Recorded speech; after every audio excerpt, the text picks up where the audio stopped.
Welcome to the Life with Grief podcast. I'm your host, grief and transformational life coach and fellow griever, Tara Accardo. Welcome back to the Life with Grief podcast, you guys. I am so excited to welcome today's guest. Today, we're chatting with Rebecca Feingloss, who is the founder of Grieve Leave and host of the Griefed Up podcast, which I myself will actually be a guest on. More on that to come. Stay tuned. But today, we're going to focus on our amazing conversation here on Life with Grief, because if you know Rebecca, you know how powerful and absolutely hilarious this conversation is going to be. Yes, even though we are talking about death and loss, we have so many laughs here. Her energy is absolutely contagious. I am just so excited to share this episode with you guys. And when we first met, we bonded over so many crazy synchronicities, from coping with relationships that have ended to both having Bichon Frises that we love more than anything. But first and foremost, we unfortunately have bonded over the fact that we have both lost our parents. And in this episode, we chat all about navigating these massive losses, but also navigating major life changes and finding solace in unexpected places, such as Duke Sports in Rebecca's case. She is a diehard, you guys. And here in this episode, Rebecca shares her deeply personal journey of grief, from her mother's battle with glioblastoma to her father's sudden death at the onset of COVID-19, and the subsequent shifts in her life, including ending her marriage and leaving her job, through some of the best humor you will hear all day to extremely touching and heartfelt moments. Rebecca shares her journey of founding Grieve Leave and the importance of building a grief support community, which I'm all about here, as you know, if you've been listening for a little while. And we also touch on the significance of finding quiet moments to help us along in our healing journey, getting in touch with ourselves and how important this is, and the ultimate journey towards self-discovery in the wake of such immense loss. I am so honored to share her story and perspective with you here today, so let's dig into it. Rebecca, welcome to the Life with Grief podcast. You're so cute. So you're like, oh my God, I'm gonna interrupt myself. No, I'm excited. Everybody needs to watch the video version of this, because literally she's like the cutest human ever. But I was gonna say, welcome to the Life with Grief podcast. Hi, Tara. I'm so pumped for our conversation. I feel like I've just been like your friend from afar on the internet friends are the best. Yeah. You know, good old Instagram. It's how I get connected with a lot of my guests here. And I feel like there's a reason for it. There is a reason, I feel like, divine or otherwise, that our paths cross. And what's really unique about you, this can kind of say unique about both of us, because I just don't hear it a lot, is we have are enduring as we speak, the loss of two parents. I'm just gonna like give a little bit of a spoiler for your story, but it's your story. I want you to share it. But I think that's so secret. One of the don't worry. Yeah, right. But it's like one of the things that just connected me to you immediately. I just really resonated with your story, because I was like, I don't quite know your age, and I don't need you to reveal it, but I will say, Tara, I'm 35 and so proud. I love being 35 and proud. I can run for president. It's great. It's girl. Yeah. So us in our low to mid 30s, without both parents, and it's not unheard of, but I don't see it often. I don't really have anybody who's lost both. Maybe they've lost one in my own friend group and things like that. Sure. And it's a very, to say the absolute least, it's a very difficult thing for people, especially I think in our age, to be able to relate to have to navigate. But you've also been through some other things as well, and some things that are not necessarily a death, like in the traditional sense, perhaps secondary losses, but regardless, major life changes, let's say, that completely changed the trajectory of your life in many ways.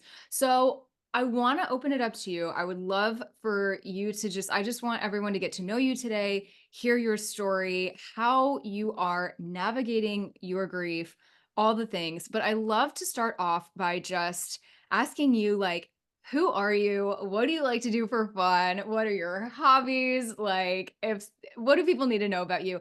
And then we will get into the griefy the griefy stuff.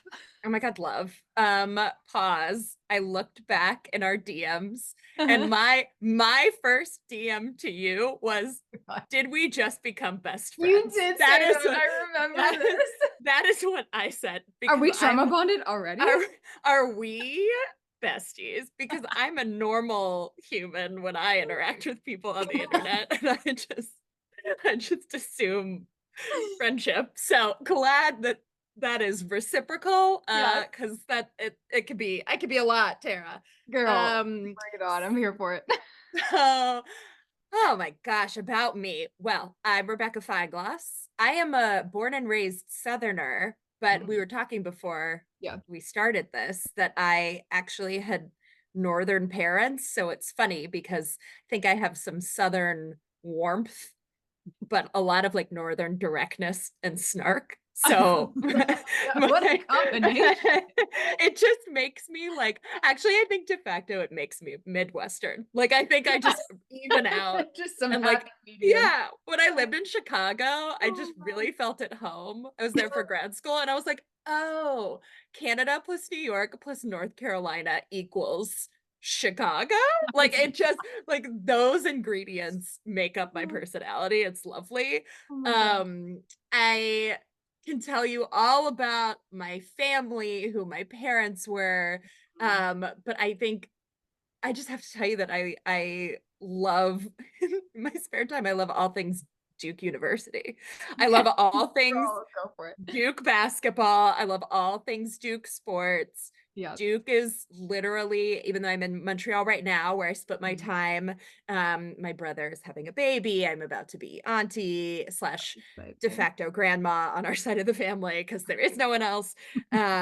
So I am getting more in touch with my northern genes these days, but my home base is Durham, North Carolina. I live across the street from Duke. You really? Oh, that's Oh, girl. wild. Oh my God. Come anytime for a basketball game. Come Oh, anytime for a football game. how Like fun. that was my happy place growing up when a lot of shit was going down at home. And like Duke basketball games were the consistently beautiful, fun place to go where there were always the same cheers. We would always win because we're great. Because Duke. Yeah. Because Duke, football games were a little bit different. You know, we didn't win those You're at like, we all. don't need to go down that road. We know it's okay. It's better now. But that I think that's important to know about me. Is like I'm a big Duke sports girly. Yeah. I spend a lot of my time like thinking about Duke sports and attending Duke sporting events, which is I feel very lucky, very privileged. But I'm also hyper aware that a lot of people hate Duke sports, and that's okay. It's all right.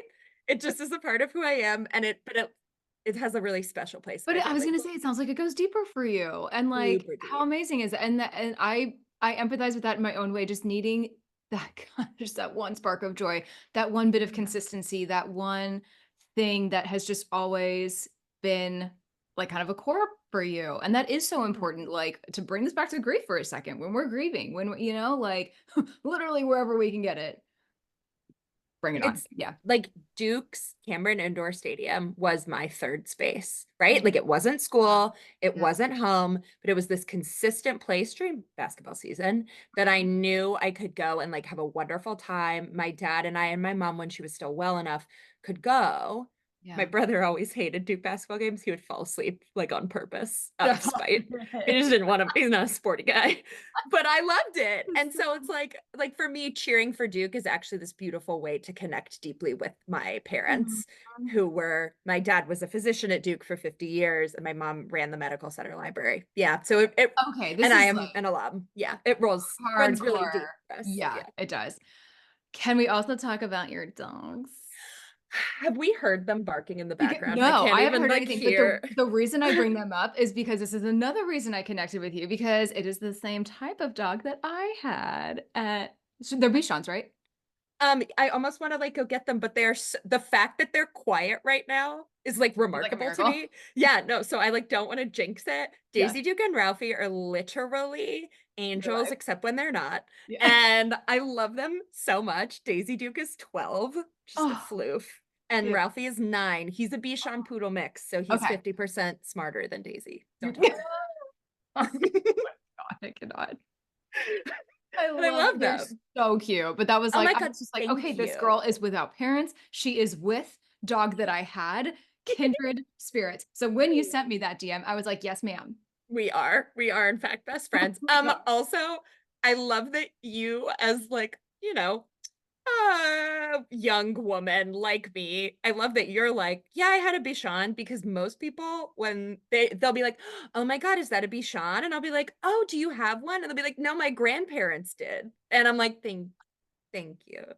It's like a lot of old Just like, people have wow, okay, I'm Bichons. actually 85. This is They're a fantastic. very cuddly They breed. That's are. Well, why. half the reason we got her was because this is wow, we're just completely going off the rails here, but I'm here for it. No, this is about grief. It's fine. Yeah. Hey, listen, I lost my dog. There is dog loss on this There you go. podcast as well. There you Okay. go. There you go. Um, but we got her mostly because I'm allergic to dogs, so I needed something Yeah. hypoallergenic. Yeah. And she was cute and white and floofy, and like who wouldn't want her? And I named her Princess because I was 10 years old and I didn't know better at the time. Angel, angel girl. I She, love she lived up Princess to the the name Floof. very well. Princess Yeah. Floof. How old did she live till? 19. Damn. Yeah. So I am making Damn. that for your puppers too. Because Holy those Bichons, cow. I know, say what you will about Bichons, but I love them. those things can live. They're And they live hilarious well. too. Yeah. Oh my God, love. Oh, yes. Daisy Duke and Ralphie, So pour one out. Love that. I had to bring them up. I'm so All right. glad you did. So, okay, so we have alluded to aspects of your story thus far. I would love for you to share truly, I love to just chalk it up to guess like whatever you're comfortable with. And I know our stories can seem or feel long, but truly like it's funny whenever I like get on here with guests, they're just like, okay, where do I even start? I'm like, you start where well, please. Um, tell me their names, tell me things about them.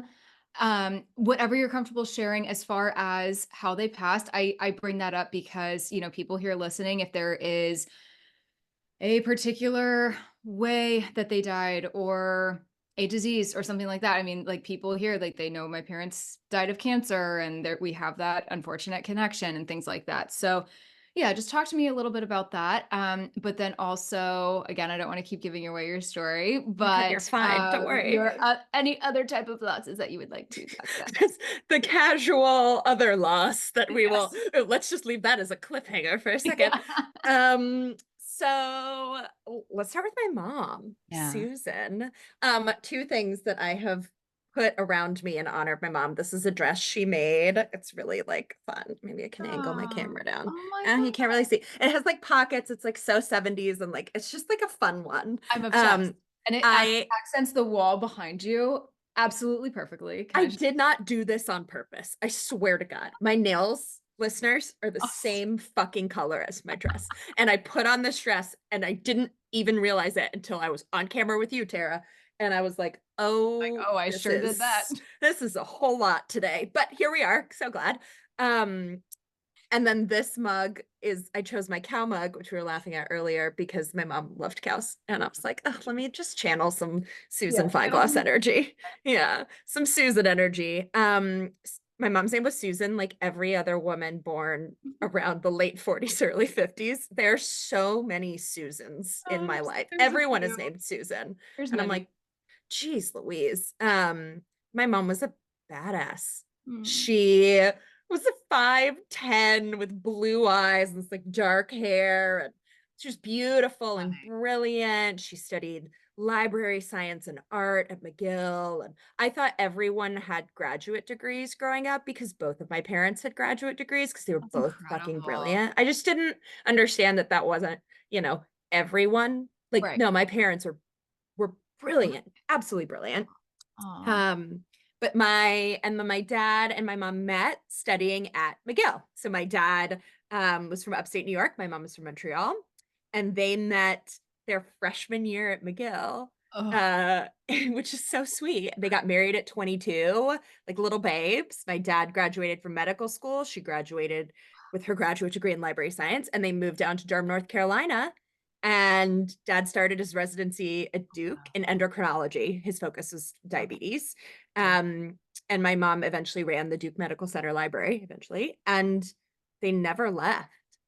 And so they raised a family in beautiful Durham, North Carolina, Oh, which is a, a wonderful place to grow up. I think that everything was going fine in our family. And then, you had two like powerhouse academic achievers, helpers. And at the age of 45, my mom was diagnosed with glioblastoma, brain cancer, deadliest form of brain cancer. Um, And she and my dad had two little kids, me, I was 5, and I my was gonna ask brother. how old you were. Okay, yeah. Yeah, my brother was 7. Um, and a glioblastoma, for anyone who is listening, it is the deadliest form of brain cancer. It is a death sentence. And particularly at that time, the amount of time you would live with a glioblastoma is like a year, maybe. My mom lived for 8 years because she was a part of a lot of experimental treatments, as you can imagine, as they were a part of the medical center community at Duke. Right. So Right. my dad really micromanaged her care in a way that was both beautiful and created a household dynamic that was incredibly stressful all the time, as you can imagine, right? Like my dad, I never saw my dad happy. He was The incredibly 8 years, stressed. essentially. Our childhood was not, it was fun, not a fun environment, Tara. Okay. It was my mom, anyone who has watched someone deteriorate slowly over time, particularly in something neurological, something in their brain, if that is Alzheimer's, if that is even substance use, I mean, if that is something significant, it is devastating to watch your person physically be there, but become mentally more and more absent over time. And put that within the context of her supposedly being a parent Mhm. and being unable to parent. And it was not a fun 8 years. It was quite scary. Which is like, to take it back to Duke, which I try to do as much as possible, which is part of why I liked escaping from my house whenever I could, whether that was through basketball games or through school, and Yeah. being like everyone's friend and academic achiever. And I really relished in not being home. Yeah. My mom eventually died when I was 13, and she was in a nursing home at the time for the last couple of years of her life to get just more full-time care. Mhm. Um, and I think like the biggest thing that I want to share there related to this particular example of grief is that when my mom died, it was a big sense of relief for my family. Thank you for saying that because Yeah. I feel, working in this space, that there is so much shame around saying Yeah. something like that. It can feel Yeah. so slimy. It can feel like we are betraying them, like we are, oh, thank God they're gone. It's not like a thank God they're gone. It's, I don't want to take words out of your mouth. The way that because I felt just a little bit of that when my parents died, but it was out of, thank God they are out of the state that was not their happiest, their Yeah. normal, their Yes. healthiest. Like, Period. they Yeah. would not have even wanted to live that way, and in fact, my dad didn't, and I think that's why he died when he did, so closely after my mom. Like, it just, Mm. anyway, thank you for saying that You because, get it. You yeah, absolutely there's a get lot it. of guilt that we can have around thinking those things, and that can feel very dark. It's very normal. I think I felt that way for a really long time, that that was Yeah. like a very shameful thing to ever think. Yeah. And we just didn't talk about my mom when she died. I'm Jewish, and so there are very um, uh, straightforward Jewish traditions when it comes to death. We recognize death anniversaries every year at synagogues. We would do that. I wrote about my mom's death for like college essays. Like, I overcame this hard thing, Look at me. and look at me. But otherwise, we didn't talk about that. Wow. And I think part of that, like looking back, was absolutely shame. It was like, oh, this awful dark time, this awful thing happened. Her life was not really a life. She was unable to communicate. She couldn't carry on a conversation with you. Like that's not a life. No. And I think you go back, like put yourself in those shoes. If you are 45 years old and you have 2 young children, a doctor for a husband, of course, you're going to throw everything you have at that treatment and at that disease. You're going to try. But Yeah. holy fuck, like I wouldn't wish those 8 years on anyone Yeah. ever. Not on her, not on our family. So it's like knowing everything that we know now. Yeah. I don't know. Yeah. So her death actually kind of colored my entire life in ways I didn't recognize because I was the achiever.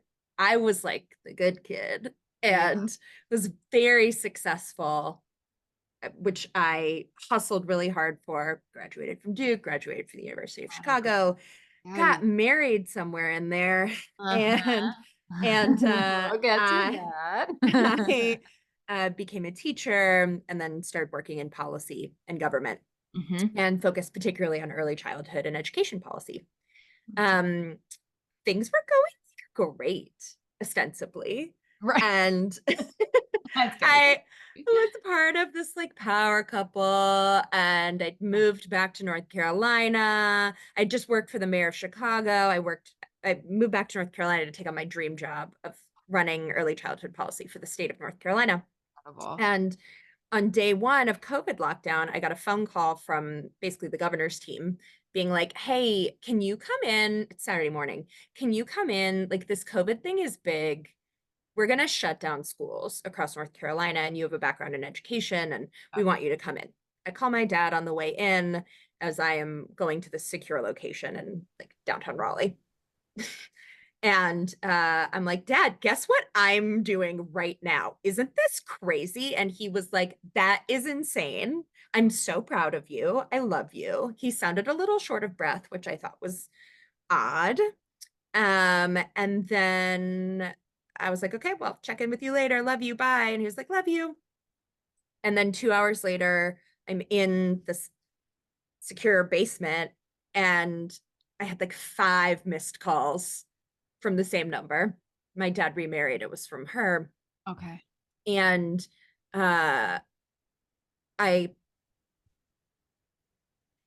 it's funny because I had texted her being like, hey, I'm busy right now.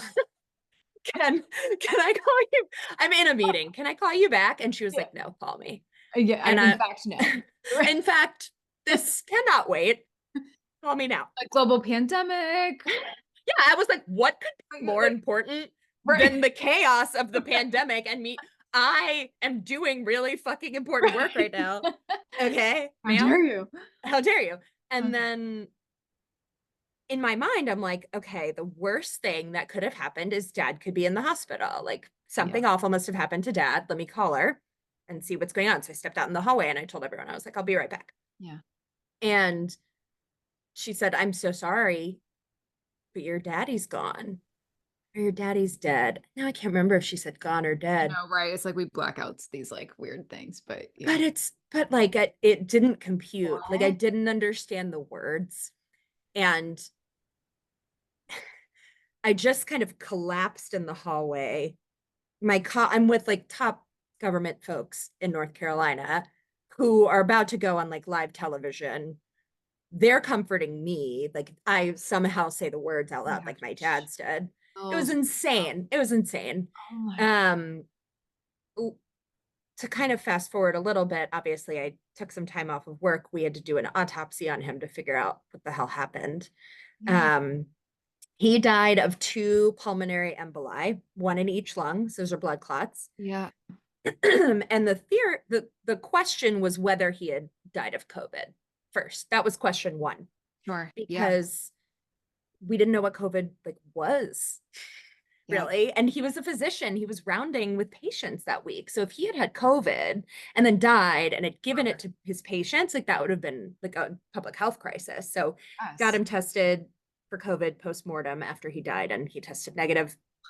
So maybe he had been traveling a few weeks earlier, maybe he had gotten clots in his legs from sitting on a plane and traveled up, and that's why he was short of breath as those blood clots were breaking Yeah. up. Oh my God, He you're had a right. it's crazy. And so that could not have been a more different parental death experience than my mom's, Yeah. Oh my. because it came out of nowhere and there were no rituals because it's the middle of COVID. Yeah. So we couldn't have a funeral for him. It wasn't the middle of COVID. It was day one of COVID. I was gonna ask, so this is like what, February, March of 2020? March 14th, 2020, day one of COVID lockdown in most states. And so, like, we were the first funeral at the funeral home in COVID times. This was before masking was a thing. People didn't know it was airborne. If you are ready to change your life and level up the way you're navigating your grieving experience in a big way, listen up because this is for you. My Life with Grief membership is designed to help you heal, cope, elevate your soul, and navigate life after suffering a loss. I wanted this membership to help you cope with your grief, of course, but we go beyond that here because with life there is grief and there are so many complexities and layers to this process. And it's a lifelong thing, which I think is such an important thing to recognize. That's where this community, me as your coach, and this membership come in to guide you, support you, and lift you up. This is an all in one membership program for personal growth, well being, community, and healing from loss from the inside out. We're digging into how to overcome the overwhelm and confusion of grief and tap into an intentional, meaningful life. And remember, it's not about getting over it and moving on. It's about growing around your grief and giving yourself grace as you move forward. It's acknowledging that your loss will always be with you, but you're doing so in a way that's easy to digest and is all about the baby steps, and in a way that isn't too daunting or too much too fast, alongside the perfect tools to help you. We're taking it a step at a time here, but in a way that is super impactful and will make a difference in your life. I hope you're ready for some perspective changing content to come your way because we are just getting started in this membership. I really hope to see you in the community with us. Tap the link in the show notes for more details. Yeah. Yeah. Wow, So looking back on that too. Oh my God. Like, yeah, look, Jesus. Yeah. people who experienced a death during COVID, like whether or not it was due to COVID, My dad's was July 2020. It was one of the heights of it. Yeah. but like you get it. And anyone who is listening also knows we get this, like, lucky us, we get this double grief of like, fuck, our person is gone. And I'm actively, like, right now, even as I'm talking to you, I'm like angry. I'm still angry that we didn't get to grieve for my dad in the ways that he deserved Absolutely. right then. Yeah. Like, we should have had a huge fucking public funeral. Yeah. And we didn't get to do that. And that devastates me to this day. He deserved to be really honored. And I think, like, fast forward, I think some of that rage that I still feel really drives me now in building a grief support community, because I'm like, well, damn it, nothing will ever fill that void for me of not being able to grieve for my dad. Yeah. And yeah, other fast forward, nothing Like switching gears. well, nothing will tell you that your marriage isn't working than having a suddenly dead remaining parent in your life. Like, the last parent you had suddenly is dead, and you're in COVID lockdown with this person. Can I just say, this is very, although my now husband, then boyfriend, had a different direction, obviously we got back together. Can I also just say, although my dad's death was not like instantaneous, we also broke up during COVID, had one remaining parent during COVID, died, all the things right in the middle of COVID. Just saying. So one more time, stories parallel here. Crazy. I love that for us. And you also prove that, like, crises during like a partnership Yeah. are normal. Like, shit's gonna happen. Yeah. People are gonna die. You're gonna get a job, you're gonna lose a job. Like Yeah. someone's gonna get sick. Something is gonna happen. Hmm? And it is in those moments that your relationship is tested. And either you grow together and you grow stronger for it, or you don't. Yep. And it doesn't work. And Yep. that is not like a moral failing. That is not a doesn't mean either of you is a terrible person. My Right. husband and I were not the right fit for each other. Mm, And that was true, especially true over time, but it became especially clear during lockdown and yeah. after the deaths of actually all of our parents. He also had 2 dead parents in his household. Wow. Yeah, we connected for a lot of reasons, and we did everything we could. I'm very proud of that marriage, and I'm proud of the work that we both put in, and it was the right move to end it, Yeah. which comes with its own grief. Hmm. So there I was at the end of 2021, and I was like, "Oh my god, I am 31 years old. I have 2 dead parents. I'm trying really hard to get divorced in the state of North Carolina, which does not make it easy legally to do so." Shout out to anybody trying to get divorced in the Carolinas right now. You know, it is a mess. Um, and I was like, "I'm done. Yeah. Like, I can't do any I can't life right now. I can't life right Yeah. now. I can't like Not in the way that you. continue on. No. I I mean, I believe. had worked so fucking hard to get to the career point that I was at. I was leading our entire state's COVID response for Rebecca, that's schools. incredible. That is no small feat. I mean, like, damn, lose all this important things, but I love that you are recognizing how amazing that is, and you can own that because you obviously worked your ass off to do that and to get, and you had such a pivotal and amazing role in that. So, Thank you. you know, I'm everything damn else could proud. be Yeah. crumbling around you, but you got that going for you. Oh my god. I I mean, say I that as think I'm laughing, joking, but I'm very serious. yeah. No, it's like I feel so fulfilled by I've always been motivated by helping people in public service. Like that is the only thing that has ever motivated me in life and gold stars. But now but like ultimately it's about helping people and I got to do that and at the end of 2021 I was like, "Oh, I cannot do this anymore. I Mm, can't work this way. I can't live this way. I can't be." And I decided to quit my job, which was a devastating choice and also one that I just really fucking needed, and yeah. it was a privilege to do so, Yeah. to walk Can you away for talk a to me while. a little bit about that? Just like, you don't have to go into Yeah. great detail because I don't want to Sure. like pry per se, but like, just how did you, were you just feeling burnout? Were you just feeling like I have just the weight of the world on my shoulders with everything I have lost? Like, what was sort of, did you have sort of like a come to Jesus moment? Like, what was it Mhm. that, even if it not wasn't like a specific moment or it was just like over time, you're just feeling more and more fill in the blank. You know what I mean? Like, how'd you, Well, you know what's so interesting is after my dad died, it, like, made me question everything that I was doing oh in yeah. my life Yeah. because it was like, "Oh, I'm not a daughter. Hmm. I don't have to, like, prove myself to my dad," which he would have never, ever wanted me to, like, not be well. Like, Right. all he want right? But, like, in my mind, But you felt I that way still, like yeah, yeah. I wanted to be a good daughter, and I wanted to do good in this world, and I didn't wanna cause any problems. I just really wanted to make him proud, and when he was gone, Mhm. my mentality shifted to be like, "Oh my god, there is absolutely no one left on this earth who is going to protect me except for me." Louder for those in the freaking back.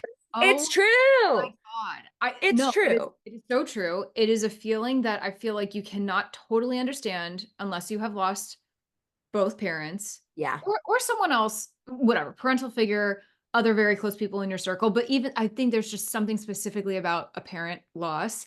yeah, It just I mean, it does a lot of things. It just shakes you to your absolute core. This compass you feel like you had, it is just like yeah.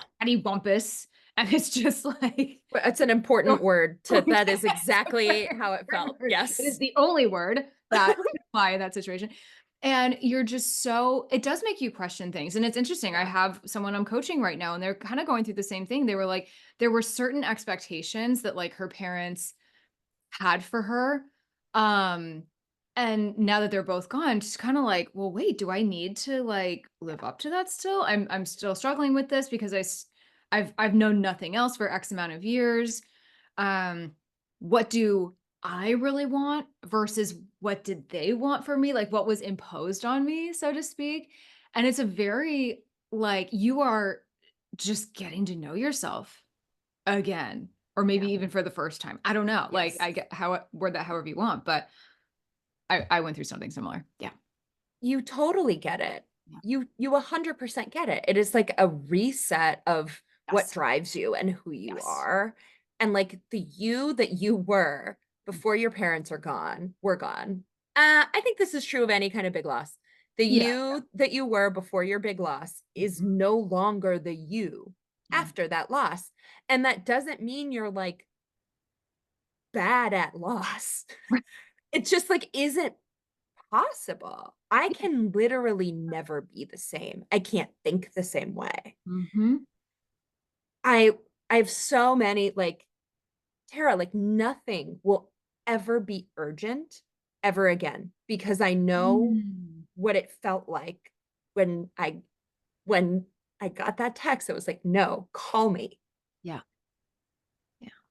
That is urgency. Yes. Dad being dead was urgent, and that is part of why I had to leave my job is because I would get emails that were marked fucking urgent.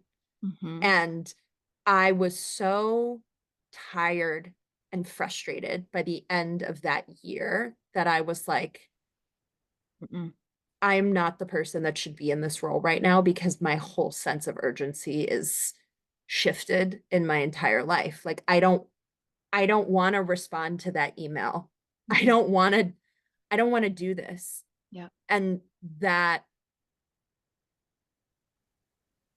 it just changes the way I wanted to work Yeah. and the way that I wanted to do I still wanted to do good in the world. Mhm. That was still important to me, and it will always will be, but not in the ways that I was just, like, killing myself every day But you wanna professionally do it and then on school. your terms. Like, Yeah. I've very much gone through that shift myself in my own work. I'm still going through it because I still have other work that I do outside of everything I do with grief, and that balance is tough sometimes, I'm not gonna Do lie. you sleep? You also have a seven-month-old? So I'm just, like, I reminding you? don't actually, Oh, okay. Mhm. yeah, I'm just awake That 24 sounds how that I sounds like it's, sustainable. really healthy. Yeah, for me, right? I know. It's Cool. called coffee, I and was it's gonna say, what's your caffeine source? Tell me more. called a latte, and Love. I live for her. Yeah, I just it no, but that's so true. That's so true, and the things that urgency is a great example of this, and, like, the things that people I hate to use the word complain, the things that people gripe about that just I'm not gonna say they don't matter, but they you know what I mean? Like, Yeah. things or you hear somebody griping about their parents, or how annoying they're being, or literally just anything. It doesn't even have to be related to your loss. It's just like your perspective is forever shifted. Yes. And I love that you said that and touched on that. And I think that can be intimidating and scary to some people because I almost feel like they're like, "Oh my god, I'm never going to be the same, but I didn't want to change. I didn't Yeah. want things to change. I don't want Yeah. a perspective. I don't whatever." So this is and I Tough noogies, yeah, right? Like tough noogies. That's fucking life, right? Like things are going to change and you have to change. And it sucks and it's not fair. And also maybe this is like the most I'm dying. equally distributed thing on the planet. Like everyone will experience loss and grief. Yeah. Everyone has their tough noogies moments. It will happen to you. If it hasn't happened to you yet, Yeah. listener, you're probably not even Buckle the listening to this fuck up. podcast, but you're probably not even listening, right? Like it's everyone Seriously. everyone who's listening has already had plenty of tough noogies moments. It sucks. And like none of us wanted to change. Here No. we are. But here we are. It reminds me of Boy Meets World when Eric's like, "Life's tough, get a helmet." I'm gonna be honest with you, I wasn't a Boy Meets World girly. I was a Full What? House Okay, well, girly hopefully you at because least of know that quote. Full House had a dead mom. And I was like, Do perfect. that. You're just like my people. Yeah, no, I literally was like, Literally. oh, I feel seen. This is great. That is so fair. It made me feel really good. Healthy family unit was just like out the window for you. Yeah, no, I don't want to watch fucking Boy Meets World. No, thank you. I need a dead parent. Yeah. How dare they? No, it's so true. But okay, this is actually literally a perfect segue into okay, so things have changed. Yeah. Perspectives are shifting, have to shift, must shift, whether we want them to or not. Whether we realize it or not, it Yeah. is. So there's, I feel like sometimes a crossroads a lot of us gets to, whether it is an actual come to Jesus aha moment or Mhm. it's more subtle, which I would say mine was more subtle personally. I'm curious to get your thoughts on this, but Yeah. where you're like, okay, this isn't working. The things that were perhaps important to me or that mattered or however you want to word it to me previously before loss and after loss, because I think that's how a lot of us kind of categorize our life in these chapters, if you will. Totally. What mattered before doesn't really now. I don't want this. I don't want to keep operating this way. I wasn't actually that happy. Like, yes, I wish my person was Mhm. still here, but maybe my career wasn't actually as satisfying Yeah. as I thought it was. Maybe this Yeah, yeah, yeah. relationship isn't working the way that I thought it was. It just sheds light on literally every nook and cranny of your life. So I think that's where a lot of people listening to this podcast too are kind of like, okay, where do I go from here? What do I Mhm. do? What light at the end of the tunnel is there? What hope do I have? How the fuck do I navigate all of this in the short term, like in your face grief? And how do I do this long term? Because here we are sitting on this podcast and we can actually laugh. And we can, because Yeah. we're, I don't want to speak for you, but generally speaking, I am doing well and I am fine. Yeah. That is not to say we don't have our moments. That is not to say we don't have things that trip us up or trigger us or whatever. But, and I always want to preface this. I feel like on this podcast, I need to say, because me and a lot of guests, we will laugh, we will joke. There might be some dark humor, there might be things, and depending on where people are in their grieving journey, they might be like, yeah, I'm joining in with you guys. Like I feel this, and some might be like, it's way too raw for me right now. I'm too new to this. So I always say, any conversations here, I guess let's say take it with a grain of salt or like put it in the back of Sure. your head for later or whatever. But I would love for you to share just a little bit of how you formed Grieve Leave. Like, how did you make this shift? How have you found clearly such positivity? I mean, this is I'm more convinced now than ever that you were placed on this planet to serve in the way that you just said, like through public Oh, service and through all of these things. Like, Tara, thank genuinely, you. Rebecca, I say that so wholeheartedly. It emanates from you.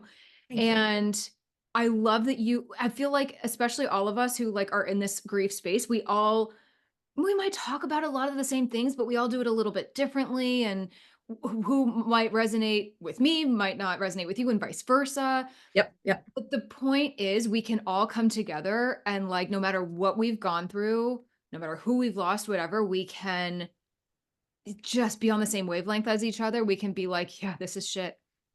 And we could leave it at that almost if we really wanted to, and been like, "I Yeah. see you, but I see you." Um, And you just have such a totally. beautiful way with your content and everything that you put out there. It's like this perfect mix of like education, but your personality, you're very real and very raw. And I love that because that's how I try and approach it too. You know what I mean? In my own way. This is why we're best friends Exactly. instantly, For sure. obviously. So how like I was gonna say, how did Yeah. you get here? Like What? How? Why? how did you like Okay. tap into that? Because I know that can Mhm. feel like far away for some people. And it's not that we all have to like create freaking grief accounts and like be grief coaches No. and stuff. It's not even about that. It's just finding outlets and finding things that are healthy ways to cope with our grief.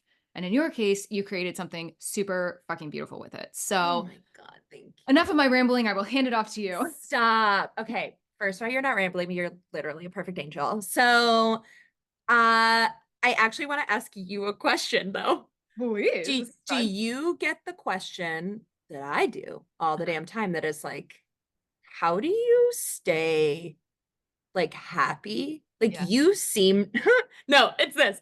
You seem so normal. Like, why? How, how do you how do you stay normal? Yeah. How would you answer that question? And I'll Mm. tell you how I answer it. Oh, that's a great question.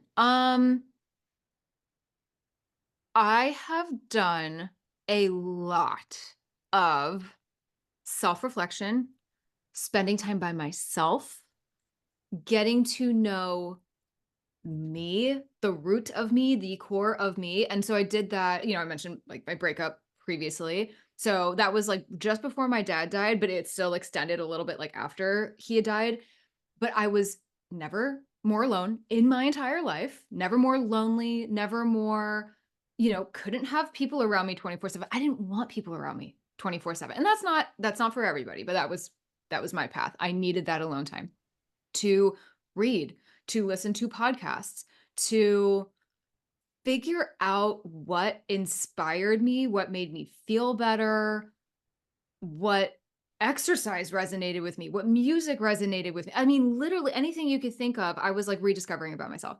And I allowed myself to do that. And I got curious, I would say, about it all, about my grief, about life post loss, all of it. I'm still doing that to this day. But for me, I mean, like journaling was a big thing and just like again getting curious and just having that consistency. So having some consistency in whatever way I could still.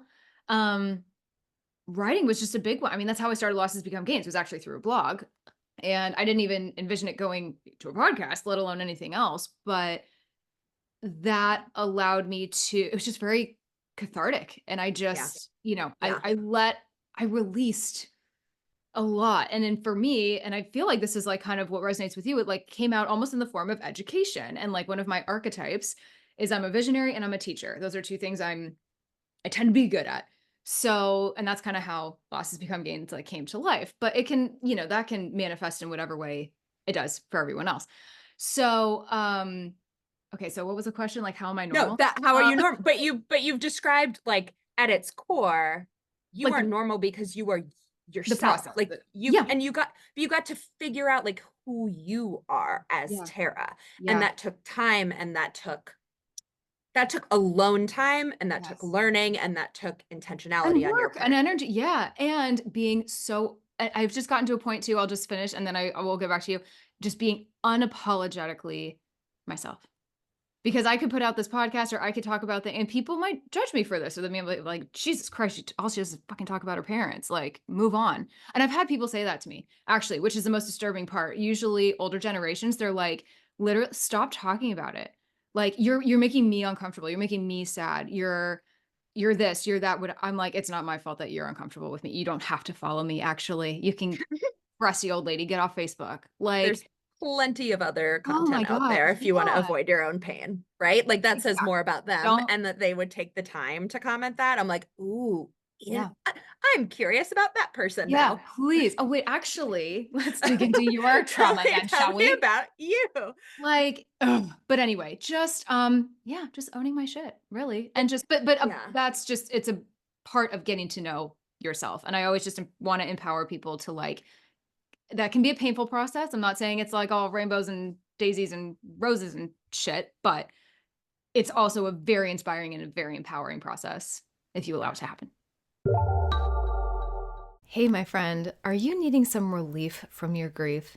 If so, I have an exciting new offering that will help you get exactly that. My 14-day Relief in Your Grief challenge brings you powerful, impactful, bite-sized daily content alongside the perfect meditation.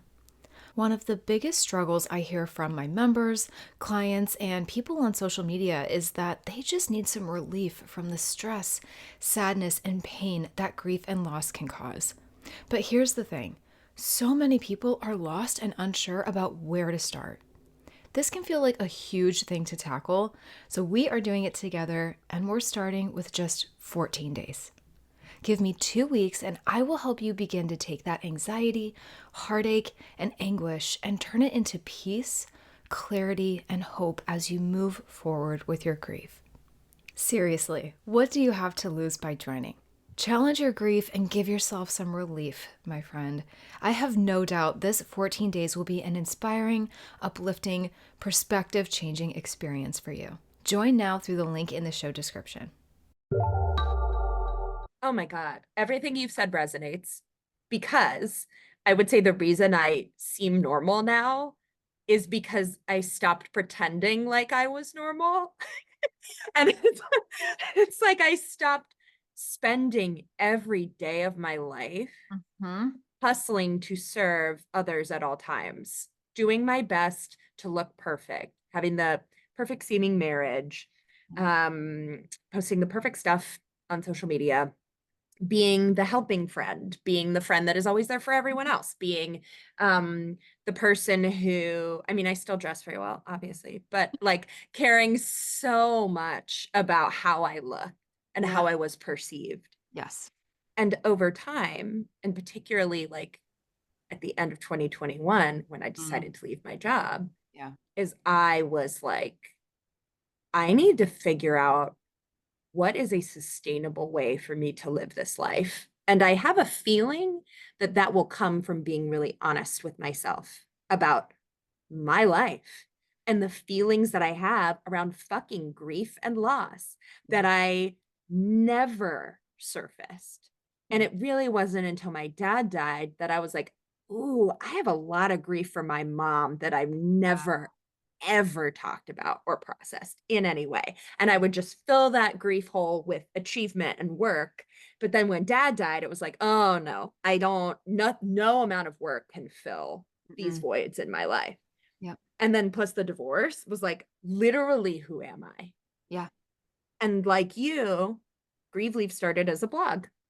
And it came from my own like academic learning teacher policy background of being like, why is it so hard to talk about grief in America?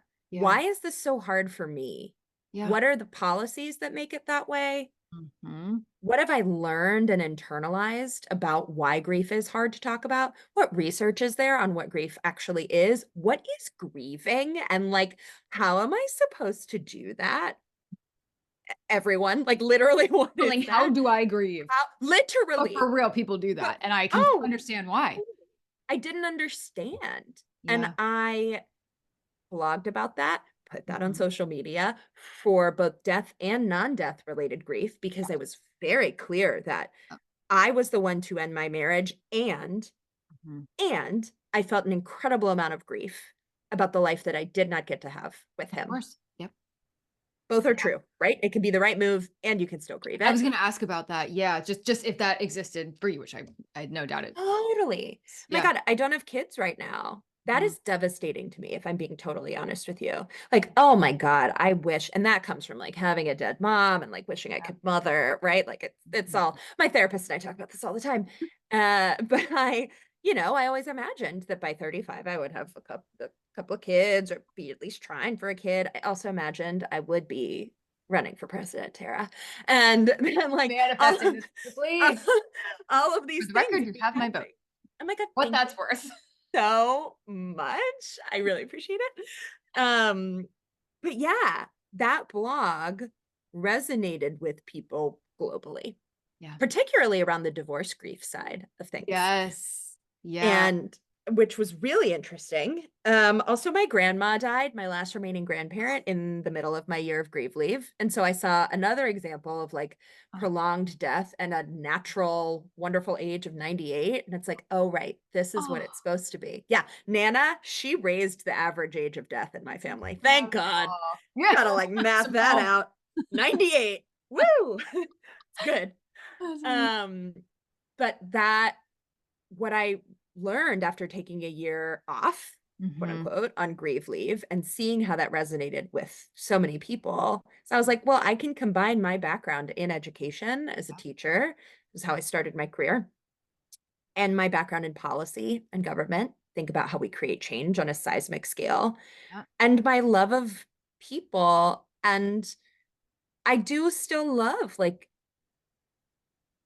how you present yourself externally. Like I like thinking about that. And I like thinking about how to engage people and teach them. So the way to combine all of that is to help people through building a community. And that is what Grieve Leave is now.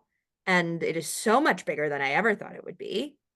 And I mean, we have also launched a podcast. Like Yeah. it is amazing to see communities like yours, communities like mine grow and connect with people all over the world Yeah. who might have been thinking, God, I'm the only one who's Yeah. ever felt this sense of loss. It's like, Mhm. no, no, no. I Sure. promise you.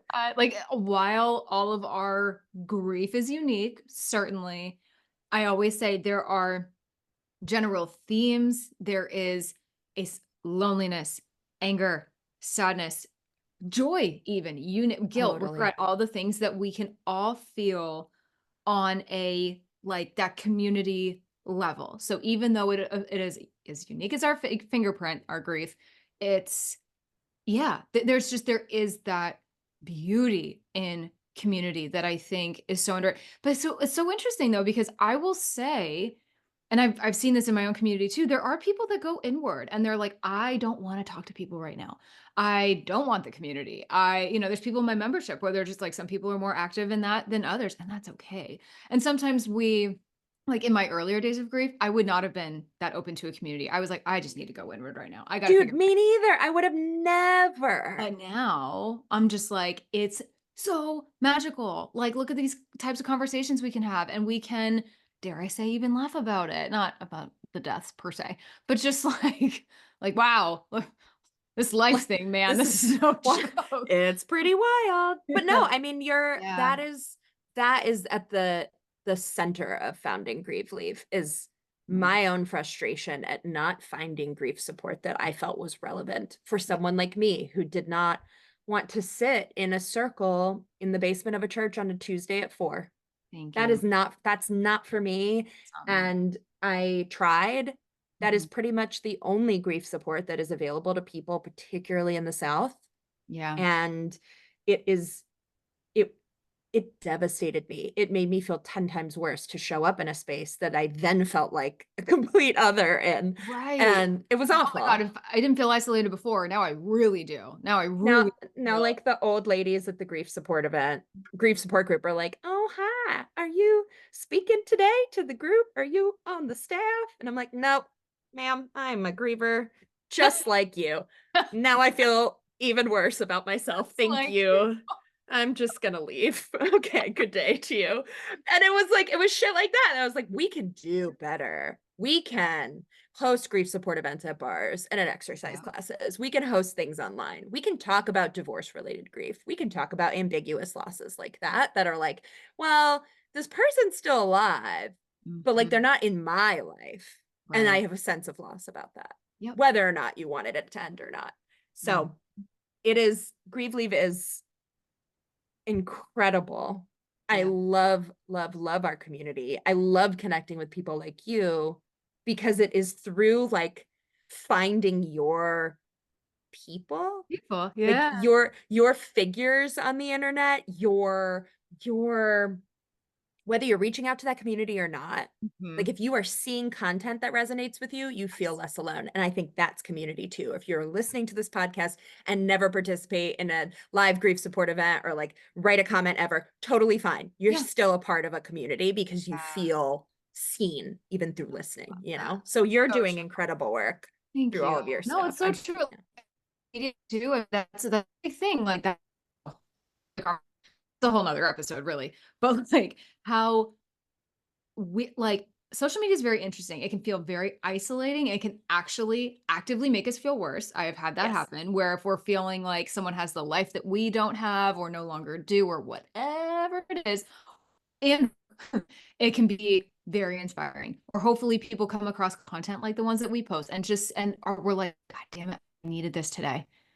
Like, thank you. Thank you for A saying that. hundred percent. I know for a fact you get comments like that or get messages like that, and they're just like, this came at the perfect time. I had a dream about this the other night as well. Like, thank you for sharing that. Whatever it is, like Yep. Yep. that's I don't want to speak for you, but I'm sure you can probably relate to this. Like if I even just affect one person a day and they just feel a little bit more seen, and there's just that little spark of joy and that little spark of like, wow, someone actually freaking gets it.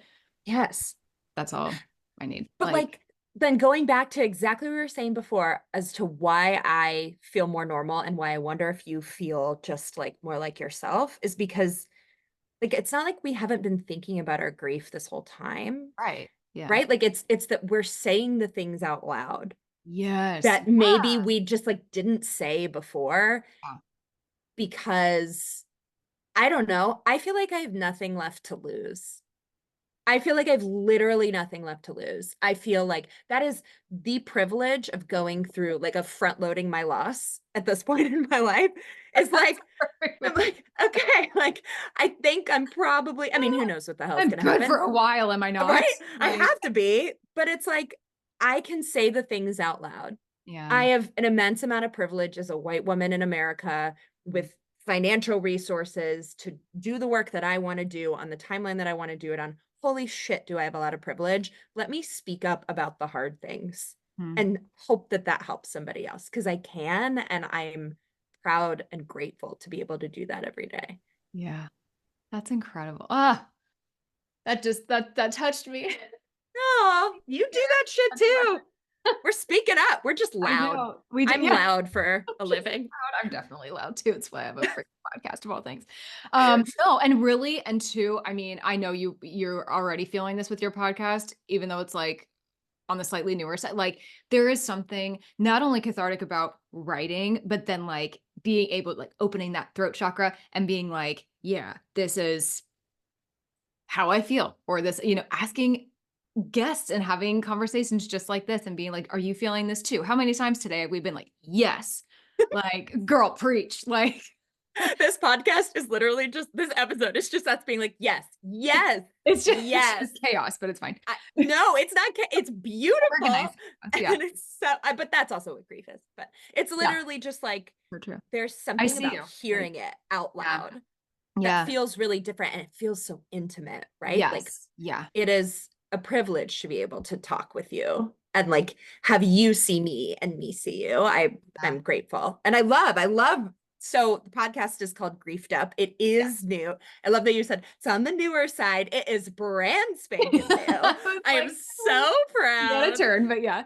It is so I'm thrilled about it. This is like the next this is the next step in the Grieve Leave Iteration community, the sort of. next Yeah. iteration. Yeah. It's Yeah. how we're continuing to grow and connect with people. Yeah. And Griefed Up comes out with a new episode every Thursday. Mhm. We have a mix of interviews with badass, interesting people of who have experienced all different types of losses, whether Mhm. that is death or non-death related grief. Yeah. And we're funny. Like it's Like, I dare I like say to we're actually like hilarious. dare I say, but like I it is so important to me that it feels like you are talking or you're listening to your friends talk about real shit. Mhm. Like that's how I want everyone to feel when they Yeah. listen to episodes of Griefed Up. And if that is the vibe for you and that is what you are looking for, like come listen. We're on Apple, we're on Spotify. We have some really, really cool interviews coming up too with authors and some athletes. Just Oh, okay. gonna Color put me them there, intrigued. Like I'm put that just leave you with some breadcrumbs to in. follow. Man, sports and grief. Yeah. You know what? I'm going to bring it back to Duke sports one more time because I can.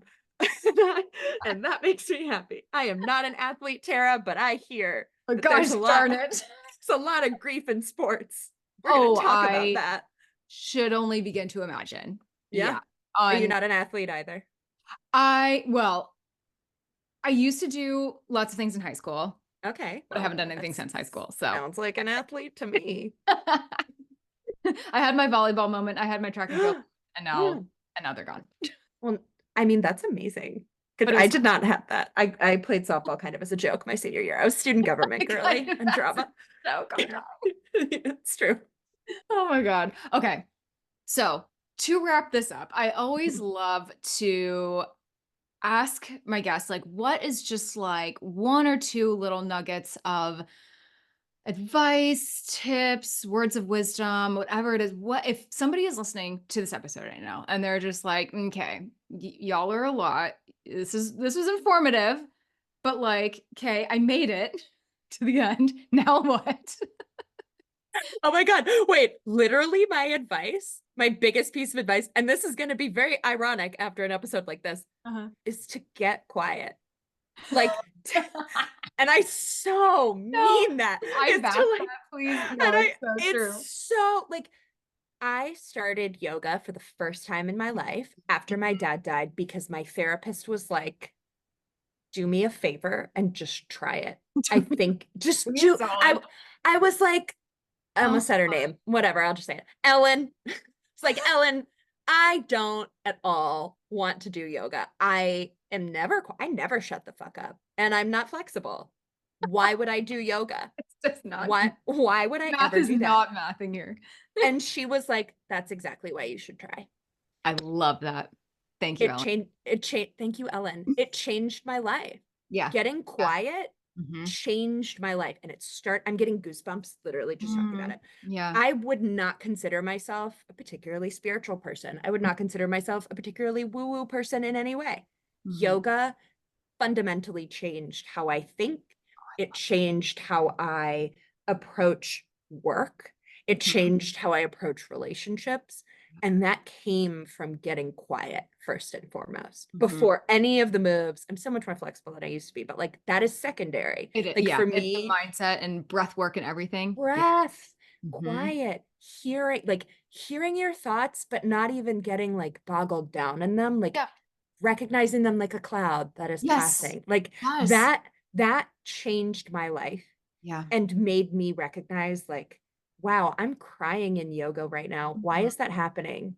Mhm. Oh, because when I give myself just some space to breathe, Yeah. s- even if it's for 5 minutes of 5, 10 minutes, meditation, exactly. Yeah. that created the space that my body and my brain actually needed to grieve. Yep. Life changing. That is so.